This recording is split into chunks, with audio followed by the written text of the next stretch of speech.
நேற்று சட்டமன்றத்தில் அவர் சூப்பராக பேசினாரு. இப்போ என்ன ஒரு விஷயம்னு கேட்டிங்கன்னா, இப்போ விஜய் வந்து வளர்ந்து வந்துட்டு இருக்கிற ஒரு கட்சி.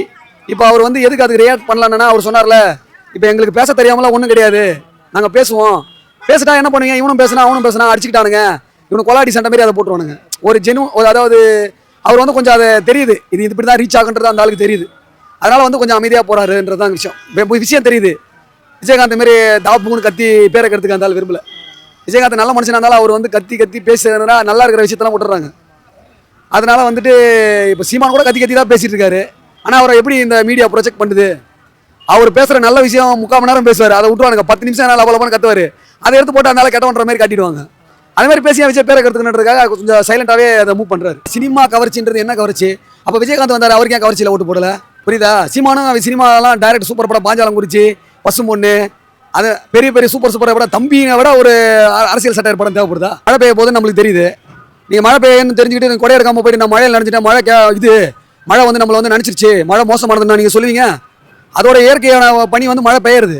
நீ ஜாக்கிரதையாக போனால் நீ கொடை எடுத்துட்டு நீ தான் போகணும். கொடை எடுக்காமல் நீ போயிட்டு நீ பாதுகாப்பு இல்லாமல் குழந்தைய நீ வந்துட்டு தேவையில்லாமல் நீ பாதுகாப்பு பண்ணாமல் குழந்தைய வந்து கெடுத்துட்டான்னு சொன்னால் அது விஜய் வந்து கூட வந்து வீட்டில் இருப்பாரா? பேரண்ட்ஸ் தாங்க காரணம். இப்போ வந்து இப்போ எவ்வளோ போலீஸ் இருக்காங்க, எத்தனை மக்கள் தொகை இருக்காங்க, அத்தனை பேர் மக்கள் தொகைக்கு அத்தனை போலீஸ் போய் பண்ணிட முடியுமா? அதனால வந்து சட்ட ஒழுங்குன்றது வந்துட்டு மக்கள் நம்ம கையில் தான் இருக்கு.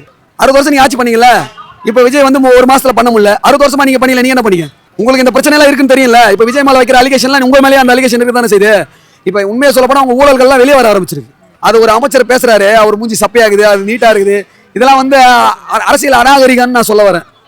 ஜெயலலிதாவை படையை பிடிச்சி இழுத்தது, முடிய பிடிச்சி இழுத்த மாதிரி விஜய் எல்லாம் வந்து பொறுத்துலாம் போக மாட்டாரு. ஏன்னா விஜயை பத்தி இப்போ ஒன்று சொல்றேன் கேட்டுங்க, விஜயை பத்தி பேசினா மக்கள் கொந்தளிக்கிறாங்க. அதுக்காக நான் விஜய்க்கெல்லாம் சொம்படிக்கல, சொல்றது புரியுதா இல்லையா உங்களுக்கு? விஜயை பத்தி நாகரிகமான கருத்தை வைங்க. அவர் நானே கேள்வி கேட்பேன், விஜய நான் ஓட்டு போட்டிருக்கேன், ஆனா நான் விஜய்க்கு ஓட்டு போடலனால கேள்வி கேட்கக்கூடிய இடத்துல நான் இருக்கேன். திமுக கட்சிக்காரனுக்கு அரசியலே அவங்களுக்கு தெரியாது. அவங்க இத்தனை நாள் என்ன பண்ண கொள்ளை அடிச்சு திருடிட்டு இப்படி கடந்தாங்கன்னா, அவங்க வந்து நீங்க நல்லா பேசுங்க, திருவள்ளுவர் மாதிரி பேசுங்க, பாரதியார் மாதிரி பேசுங்க, நல்ல வார்த்தையா பேசுங்க, புனிதமா பேசினா திமுக எப்படி பேசுவான்? அவன் இதெல்லாம் என்ன பண்ணிட்டு இருந்தான்? இப்போ நீ நல்லா பேச என்ன அவன் நல்லா பண்றதுல நான் எது சரியில்லைனால தான் அவன் தூக்கி போட்டு விஜய் கொண்டு வந்தியா? அவன் பேசுனா அவன் என்ன பேசுவான்? அவன் தெரிஞ்சதான் பண்ணுவான். அவன் இத்தனை நாள் என்ன பண்ணுறது அதான் பண்ணுவான். அவனோட உண்மை முகம் வெளியே தெரியுதுங்க, திமுகவோட உண்மை முகம் வெளியே தெரியுதுங்க, அவ்வளவுதாங்க. விஜய் அமைதியா இருக்கிறாரு. ராஜ்மோகன் கூட சொல்லிருக்காருல, எங்க தலைவரோட கன்னியாசிவுக்காக நான் காத்துட்டு இருக்கோம் அப்படின்றாங்களா? நீங்க அவர் கன்னியாசிவெல்லாம் பார்த்து திருப்பி அவன் கத்திக்கிட்டு சண்டை போடானா? நீங்க உங்களை வந்து நாங்கள் உட்கார வச்சிருக்கோம்ல, நீங்க உங்க வேலையை நீங்க கரெக்டாக செய்யுங்க. நீங்க நாங்கள் தொடர்ந்து உங்களை ஜெயிக்க வைப்போம், தொடர்ந்து இது பண்ணுவோம். நீங்க இந்த அடுத்த இன்னும் 4 தடவை நீங்க ஜெயிச்சிங்கன்னா அந்த கட்சி உங்களை எதிர்க்க கட்சியெல்லாம் காண போயிடும், அழிஞ்சு ஒண்ணுமே இல்லாமல் போயிடும். இப்போ பார்த்தீங்கன்னா அந்த சைடு இந்த கூட்டணி கட்சிலாம் உங்க பக்கம் வந்துருச்சுல. நீங்க உங்க வேலையை நாங்கள் வந்து நீங்க எங்களுக்கு செய்யணுன்றதுக்காக உங்களை உட்கார வச்சிருவோம். நீங்க திமுக பேசுறதுக்காக நாங்கள் உட்கார வைக்கல. நீங்க படி எங்களுக்கு நல்ல செய்ய வேண்டிய நல்லதை செஞ்சுட்டே இருங்க, நாங்கள் உங்களை தொடர்ந்து ஜெயிக்க வச்சுட்டே இருக்கோம், அவ்வளோதான். சட்டமன்றத்துக்குள்ள போய் பேசி அங்கே போய் அடுத்த தீர்வு என்ன பண்ணலாம், மக்களுக்கு என்ன பண்ணலாம், அதை பற்றி பேசுறது அந்த இது தவிர இவன் அவனை திட்டுறதுக்கு அவன் இவனை திட்டுறதுக்கு அந்த திமுக பார்த்தீங்களா, அந்த கட்சியோட இதை காட்டுது பார்த்தீங்களா, அந்த கிண்டல் பண்ணுறது அந்த இதை காட்டுறாங்க பார்த்தீங்களா, அதெல்லாம் வந்து அதுதாங்க அவங்களுக்கு தெரிஞ்ச அந்த அரசியல் தாங்க. திமுகவோட அரசியல் திமுக பண்ணுங்க. விஜய் தெரிஞ்ச அரசியல் அமைதியாக அவர் பண்ணுறாருங்க. விஜய் அரசியல் தான் பெஸ்ட்டாக இருக்குது, நல்லா இருக்குது, அவர் பண்ணுறது பண்ண சொல்லுங்க. இந்த திமுக பண்ணுற அந்த அடாவடித்தன அரசியல் அவங்க பண்ணிட்டு கிடக்குறோம். நீங்கள் காதில் வாங்க விட்டுருங்க. நான் இந்த 108 இடம் ஜெயிக்க வச்சோம்ல, நீ நல்லா சிறப்பாக பண்ணினா 234 தொகுதியில நாங்கள் உங்களை ஜெயிக்க வைக்கிறோம், அவ்வளோதாங்க. மாண்புமிகு பள்ளி கல்வித்துறை அமைச்சர் வந்து அவருக்கு தெளிவான ஒரு பதிலை கொடுத்துருக்கிறாரு. உங்களுக்கு தான் பண்ண தெரியும் கிடையாது, எங்க தளபதி அந்த கண்ணை காட்டினா போதும் நாங்கள் என்ன பண்ணுறதுக்கு ரெடியாக இருக்கோன்ற. ஆனால் அந்த ஒழுக்கத்தோடு நாங்கள் இருக்கிறோம். தளபதி சொல்லிட்டு அந்த ஒழுக்கத்தாக நாங்கள் காத்திருக்கோம். அவர் கண்ணை காட்டினா போதும் நாங்கள் என்ன பண்ணுறதுக்கு ரெடியாக இருக்குன்னு சொல்லியிருக்காரு.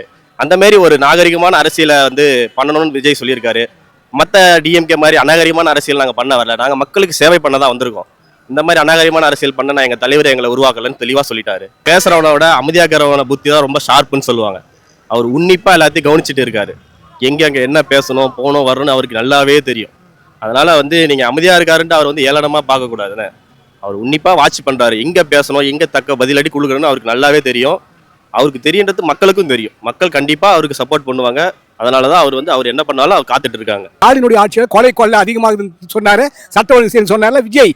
இவர் ஆட்சியில் இவன் கட்சிக்காரே தாவகாக்காரே பெண்களை கற்பழிச்சியெல்லாம் பண்ணி நடந்து இருக்குது, நிறைய நடந்துன்னு வருது இவருடைய ஆட்சியில். ஆனால் அவருடைய ஆட்சி ஸ்டாலின் ஆட்சி அமைதியான முறை நல்லா தான் இருந்தது. இந்த ஆட்சியை கெடுத்து இவர் ஜனங்க ஓட்டை போட்டு மாணவருங்க பள்ளிகள்லாம் பொம்பளைங்களாம் வீட்டில் சின்ன பசங்க பேச்சை கேட்டுக்கின்னு அவருக்கு ஓட்டை போட்டு நாடு இந்த கதிக்கு ஆளாயிருக்குது. இது சரியில்லை. அதாவது ஸ்டாலினுடைய கூட்டணி ஆட்சியில் தான் இவங்க வந்து ஆட்சிக்கு இருந்துக்கிறாங்க. திருமாவளவன் ஆதரவு கொடுத்தாரு. ஆனால் திருமாவளவன் திருப்பி காங்கிரஸ்காரர் வந்து திமுகவில் ஜெயிச்சு டக்குன்னு விஜய் கிட்ட போய்க்கிறாங்க. செங்கோட்டை எங்கே இருந்தார்? அப்புறம் அவர் விஜய் சொல்கிறாரு தீய கட்சின்னு. தீய கட்சி தான் இப்போ செங்கோட்டையன் யார்? லஞ்சம் வாங்காத பார்த்துக்கிறேன்னு சொல்கிறாரு விஜய். இப்போ லஞ்சம் செங்கோட்டை எங்கேருந்து வந்தார்? ஜெயலலிதா கிட்ட நல்லா துணி போட்டாலும் ஆடி போட்டா இங்கே வந்துக்கிறாரு. புரியுதா? இதுதான். ஆனால் இந்த ஆட்சி சரி கிடையாது. இந்த ஆட்சி சட்டம் ஒன்று பொம்பளை போலீஸை போட்டு இப்போ வேலை தான் கொடுத்துக்கிறாங்களே, அதான் ஏற்கனவே இருந்துருக்கிறது. அதாவது கெஞ்சா நான் ஒழிப்பேன், சாராயத்தை ஒழிப்பேன் எல்லாம் சொல்கிறாருல. இதெல்லாம் ஒழிக்க முடியாது. நினைச்சது ஒன்று நடந்தது ஒன்று, அதனால ஒழிக்குதான் அம்மா பொண்ணு. கணக்கு தவறாகி போனதினாலே விசிலுக்கு ஓட்டு போட்டு கவலை கொள்ளுதே அம்மா பொண்ணு. நினைச்சது ஒன்று நடந்தது ஒன்று, அதனாலே ஒழிக்குதான் அம்மா பொண்ணு. இது மாதிரி பாட்டெல்லாம் இருக்குது. நினச்சிட்டு ஜனங்க ஒரு விசிலுக்கு ஓட்டை போட்டு இன்னைக்கு நாடை இந்த கதிக்கு ஆளாகிறாங்க. அவரையே தோக்க வச்சுக்கிறாங்க, அவரையே காலி பண்ணிக்கிறாங்க நல்லது செஞ்ச மனுஷனையே. ஆனால் இந்த ஆட்சியில் அப்படி இல்லை. சட்டம் ஒழுங்கு சரியில்லை. ஸ்டாலின் ஆட்சியில் ரொம்ப மோசமாக விஜய் சொன்னார். இன்னைக்கு உன் ஆளை தப்பு செய்யறான், கற்பழிக்கிறான், பொண்ணுகளை கெடுக்கிறான். விஜய் சவால் விடு வரா இதுக்கு? நான் கேட்குறேன், தைரியங்குதா? திமுக பண்ணுறது கேள்வி கேட்க வேண்டியது தான். நம்ம மக்களுக்கு எடுத்து வைக்கணும், நல்ல காரியம் நடக்கணும்னு நினச்சி கேட்குறாங்க. அதில் ஒரு தப்பு இல்லை. பட் கிரிட்டிசைஸ் பண்ணாமல் நடக்கணும். அதே சமயத்தில் இப்போ ராஜ்மோகன் கூட எங்கள் தலைவர் பேச சொன்னால் நான் பேசுவேன் வல்கரான்ற மாதிரி எழுந்ததும் அது ஆதரிக்கக்கூடிய விஷயம் கிடையாது. அவர் சொன்னதே வல்கரா வந்த மாரி தான் கணக்கு. அங்கே கொஞ்சம் அமைதியை காத்தாருந்தா நான் எல்லாமே சாதிக்கலாம் அவங்களும். அதே யார் தமிழக வெற்றி கழகம் சேர்ந்தவங்களும். பட் அதே சமயத்தில் தலைவர் அன்றைக்கி சொன்னார் என்ன தெரியுமா, ஒரு இதில் ஒரு மீட்டிங்கில் போட்டார்ல நடுவில் நன்றி கூட்டத்தில், எனக்கு நல்லா வாயில் வரப்போகுது அப்பயே ஆரம்பிச்சிட்டார். அவர் வல்கரா நான் இறங்குறன்ற மாதிரி பண்ண. அப்போ அவர் ஃபாலோ பண்ணுற மாதிரி தான் இவருடைய வார்த்தைகளும் அவரை ஃபாலோ பண்ணி தான் வர்றாரு. கண் அசைச்சான்றது இல்லை, கண் அசைக்காமலே இவங்க இறங்குவாங்க போல் தெரியுது அப்படின்ற ஒரு தோரணையில் தான் தெரியுது ஒழிஞ்சு நம்ம தான் வந்துட்டோமே அப்படின்ற மாதிரி. ஆனால் இருந்தாலும் பொறுமையை காத்து மக்களுக்கு என்ன நினைக்கணும் வந்தாங்களோ அந்த எய்ம் செஞ்சால் போகிறோம். மக்கள் எல்லாத்துக்கும் கடைசி வரைக்கும் ஆதரிக்கிற மாதிரி வரும். இதேமாரி போனாங்கன்னா அப்புறம் மைனாரிட்டின்ற மாதிரியே தான் போயிட்டுருக்கணும். ஒருத்த விலக கூட சான்சஸ் இருக்குது. 50% கொஞ்சம் சில பேர் அறியாமையிலும் போட்டிருக்காங்க, அறிஞ்சும் போட்டிருக்காங்க. ஆனால் இருந்தாலும் கூட இது ஒரு அதிர்ஷ்டமான ஒரு ஆட்சி தான் அவரை பொறுத்த வரைக்கும். அந்த கவர்ச்சின்றதை விட பசங்க இதெல்லாம் சொன்னாங்க பார்த்தீங்களா, அதான் உண்மை. இந்த இளம் 18 வயசுக்கு மேலே வந்தவங்க பசங்க பூரா 6 கோளாறுல போட்டிருக்காங்க. அவங்க அரசியலில் மூத்தவர்கள் அவங்களுக்கு அனுபவம் இருக்குது, அவங்க பேசுகிறாங்க. அனுபவம் இல்லாத அவங்க தப்புன்னு நம்ம கேள்வி கேட்கலாம், அது ஒன்றும் கிடையாது. சட்டமன்றத்தில் தப்புக்கு கேள்வி கேட்கறதானே தான். அவர் தலையாட்டினா நான் பேசுன்னு சொல்லியிருக்காரு. அவர் எது என்னத்த தப்பு ரைட்டுன்னு சொல்லி தானே தலையாட முடியும், அது திடீர்னு தலையாட்ட முடியாது இல்லை. இதே இப்போ திமுக இருந்துச்சு, காலகாலமாக ஆண்டாங்க, பிளாக்ல சரக்கு ஓடிச்சு, சரக்கு கடன் அதிகமாக வச்சு, கஞ்சா பழக்கம் ரொம்ப ஓவராச்சு. இப்போலாம் எதுவுமே இல்லை. இப்போ கொஞ்சம் எல்லாத்தையும் பாதியாவது இல்லை, கம்மியாகுது. இருந்தாலும் ஏதோ பண்ணுறாரு, ஓகே தான், மக்களுக்கு ஏதோ பண்ணுறாரு. ஏன்னா அவர் பேச மாட்டார், அதிகமாக செயலில் காமிச்சார். அதனால அவர் அமைதியாக இருக்கிறது அவருக்கு ஒரு ப்ளஸ் பாயிண்ட் தான். அது பொறுமை தாங்க கடைசி வரைக்கும் இருக்கும். என்ன தான் சத்தம் போட்டு பேசினாலும் அது நிலைக்காது. பொறுமைன்றது பெருசு, அது கடலும் பெருசு, எல்லாருக்குமே தெரியும். அதை அவங்க சோதிக்கிறாங்க. இவர் பொறுமையாக இருந்து எல்லாத்தையும் சாதிக்கிறார், அவ்வளோதான் விஷயம். அவங்க தோல்வியை ஏற்றுக்க முடியல, அதனால தான் அவங்க இந்த அளவுக்கு பேசுகிறாங்க. தோல்வி அடைஞ்சால் அது எப்படி வெற்றி அடையணும்னு தான் பார்க்கணுமே தவிர அடுத்தவங்க மேலே விமர்சனம் பண்ணக்கூடாது. அவர் ஏன்னா அனுபவம் கம்மி அவருக்கு, இப்போ தானே வந்துக்கிறாரு. இன்னும் கொஞ்ச நாள் போனால் இன்னும் நல்லா தெரிஞ்சுக்குவார் அரசியலை பற்றி. அவர் படத்தில் நடிச்சுட்டு வந்தவராச்சு, டான்ஸ் ஆடிட்டு எப்படி இருக்கும், புதுசு தான், அமைதியாக தான் இருப்பார். அவர் ரொம்ப பேச மாட்டார். இப்போ தான் வந்திருக்கிறார் இது.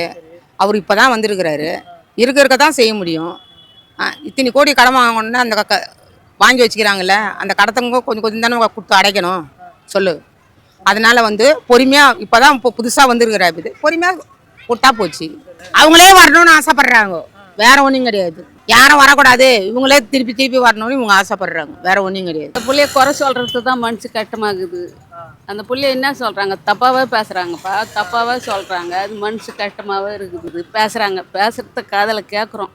இப்படி பண்ணுறாங்க, அப்படி அதை செய்கிறேன்னு சொன்னாங்க, இதை செய்கிறேன்னு சொன்னாங்க, இன்றைக்கி செய்யலையே. அங்கே இருக்கிற சூழ்நிலை அந்த கடன் கைக்காமல் அங்கே இருக்கிறதுனால அந்த பிள்ளை எப்படி மீண்டு வந்த பிறகு தம்பா எது நல்லது கெடுத்து செய்வாங்க. சட்டமன்றத்தில் எந்த கட்சி வந்தாலும் சண்டை போடாமல் இருந்தாங்க. எம்ஜிஆர் ஆட்சியிலேயே சட்டசபை அவர் மேலே நம்பிக்கை இல்லாத சட்டசபையை கூட்டி அவரை வெளியேற்றிட்டாங்க. எப்பவுமே பேசக்கூடாது, ஒரு நல்லது செய்கிறவங்க சொல்லி பேசி அதில் புரியும் கிடையாது.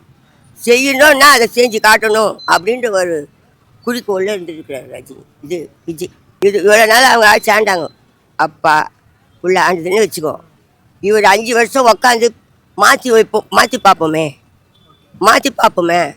52 வயசில் என்ன பண்ணுறாரு, எப்படி செய்கிறாரு, ஆட்சி நடத்துகிறாரு அப்படின்னு பார்க்கலான்னு உட்கார வச்சுக்கிறாங்க.